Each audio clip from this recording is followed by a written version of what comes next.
Okay guys, so this video is going to go over, hopefully briefly, how the blood types get inherited and some of the genetic terms behind blood group working. Now, a lot of this you will have seen in ninth grade year when you took biology. You may not remember it, but you've definitely seen these words and some of them will come back to your memory.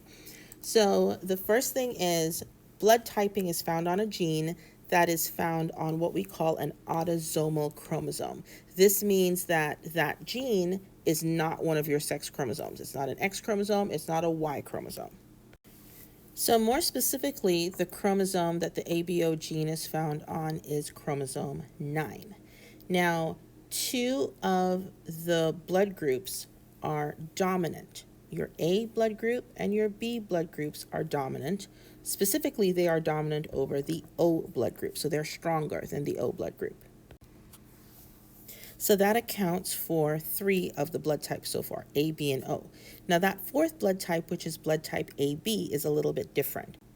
So for the AB blood type, A and B genes are actually co-dominant, which means that they share their strength. They are equally as dominant as the next. So keep in mind, this is genetics, which means that each person ends up with 2 copies of every gene that they have, including their blood group gene. And you get 2 copies because you have one from your mom, one from your dad. So why do we care about these terms and how this all works? We care because it determines what type of A blood you have, what type of B blood you have. So it is possible for you to be homozygous dominant for your blood type. You can also be homozygous recessive for your blood type, or you can be co-dominant for your blood type. And we'll talk more about that on the next slide. Okay, so here we're going to talk through some genetics vocabulary. So let's start with the word dominant. Now, normally when we think of the word dominant, we think of strong. And it still means that, but when we're talking about it from a biology standpoint or from a forensic standpoint, really this means expressed. So the dominant trait or the dominant gene is the gene that's expressed.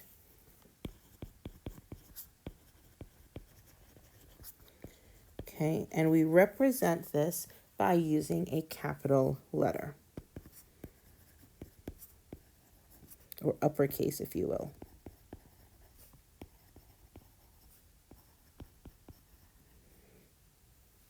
Now, the opposite of dominant in this situation is recessive, so you can think of it as weaker, but really in this situation it means not expressed or not easily expressed.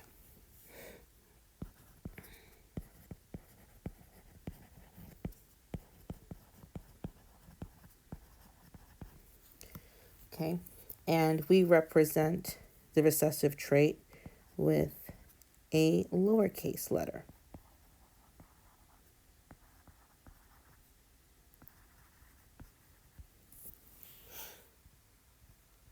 Now, the only way for a recessive trait to be expressed is if you get it twice. So meaning each parent, both mom and dad, pass on the recessive trait. So in the case of O blood is a recessive trait. The only way you can have someone with an O blood type is if mom and dad passed on the recessive gene, which produces the O blood type. Codominant means that both genes are equally strong. They don't overpower each other, so both are expressed.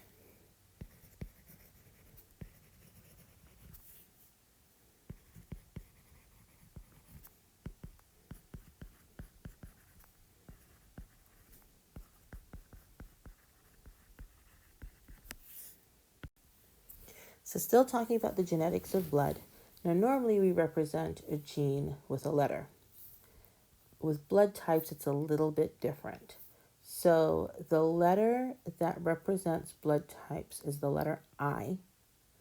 There's an explanation for that. If you're really that interested, I will tell you in class, or you can ask me a question. I'm not going to go into too much depth with it. Now, we're going to use a capital I to represent the gene for blood groups. And to be able to tell if it is A or B, we literally will add a superscript of A or a superscript of B where necessary. I'll explain a little bit more what I mean by that. Okay, so again, I is the letter used to represent the blood type gene. So if it is uppercase I, it is dominant. That uppercase I can be IA or IB. If it is lowercase I, it is recessive. And lowercase i's cannot carry an A or a B. Okay, so no A, no B. But when you get two of them together, that's how you get the blood group O. So let's talk about it in a little bit more depth. So in genetics, we always refer to genotypes as the letters that represent the gene. And the phenotype is physically what happens to your body or what that gene produces in your body. So the physical trait. So think of genotypes as the letters and phenotypes is the physical trait. So what does that look like for blood types? So I'm actually going to start by filling out the phenotype section. So the phenotype would be the blood group or the blood type. Okay, so for example, type A. Okay, so the phenotypes, and when it comes to blood groups, would be the actual type of blood that person has. So type A, type B, type AB, and type O. Now type AB and type O, there's only one way to have those blood types, but there are actually two different ways that you can have type A blood or type B blood. So let's look at the genotypes. We're actually going to work from the bottom, come up. So the genotype that represents or that produces type O blood is little I, little I. Remember, this is a recessive trait. So the only way you're going to have it is if you have two little i's. Remember, the recessive I cannot carry an A or a B. So the only way to have type O blood is if you have the genotype little I, little I. For type AB, remember this is the one that's codominant.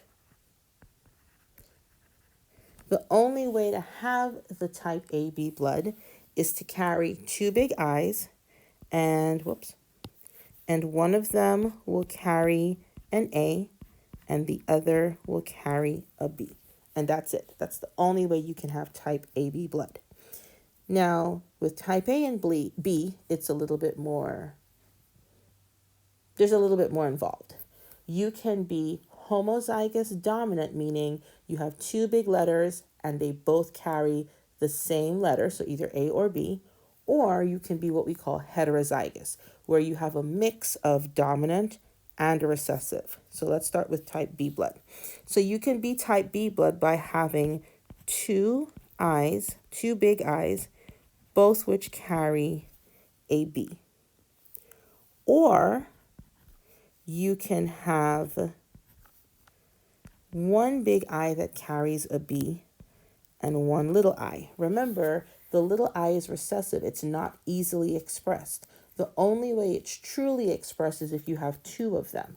So even if you have the one little I, the one big I with the B is still stronger. It's still being expressed more than the little I. So you will have type B blood, which means the same is true for type A. You can be big IA, and have type A blood, or you can be big IA with a little I, and that's another way you can have type A blood. All right, so that's the genotypes behind the blood type. So how does this information help us? It helps us to predict the probability of people of a certain blood type producing offspring of a certain blood type. Like really, that's what it boils down to. Okay, so let's look at another way to think about how the different genotypes will arrange to give you the options for the blood type. So here I have on this top horizontal line, I have one parent, and then on this vertical line, I have the other parent. So this is just like doing a Punnett square, like you did when you were in biology. So here I'll join the lines. Maybe that'll make it a little easier to function with. Ooh, sorry, y'all. Y'all know I can't draw pretty, so hopefully you don't have expectations there. Okay, so remember, we're going to go this way, and in that square, we're going to combine them. So this person would be IA, IA. This person would be IA, IB. Then here we would be IA and I. Okay, so now let's move over. So same thing, we go across, we go down. We would be IA, IB. Here we would be IB, IB. Then we would be IB and I. And then lastly, on this last row, we would be IA and little I. We would be IB and little I. And we would be little I, little I. So if we had to go through now and talk about the blood types, this person would have A blood. This person would have AB. This person would have A blood. This person would have AB blood. This person would have B blood. This person would also have B blood. This person would have A blood. This person would have B blood. This person would have O blood. See how it's not easy to get O? Remember, the only way you can get O is if you have two parents that each give you a little I. Okay, so let's work a practice problem. So let's do a Punnett square and then list from that Punnett square the expected genotypes and phenotypes of children born to a mom with the genotype. Okay, I'll just write it out. So mom has IA and I, and dad has, let's do IA and IB. Okay, so they're asking, what are the expected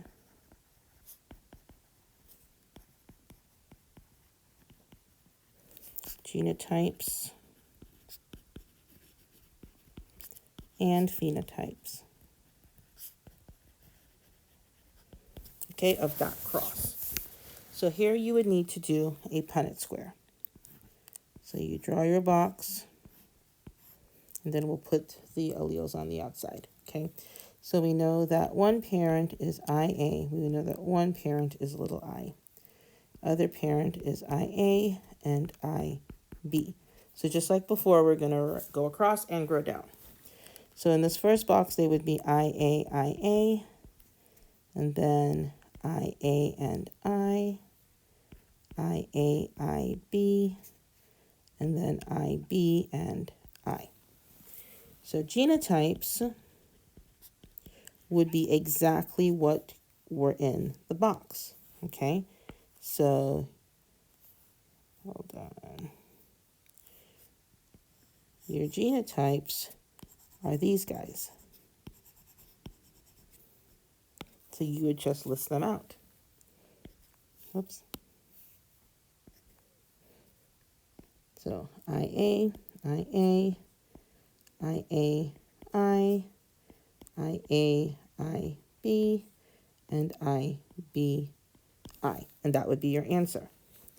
Then for phenotypes,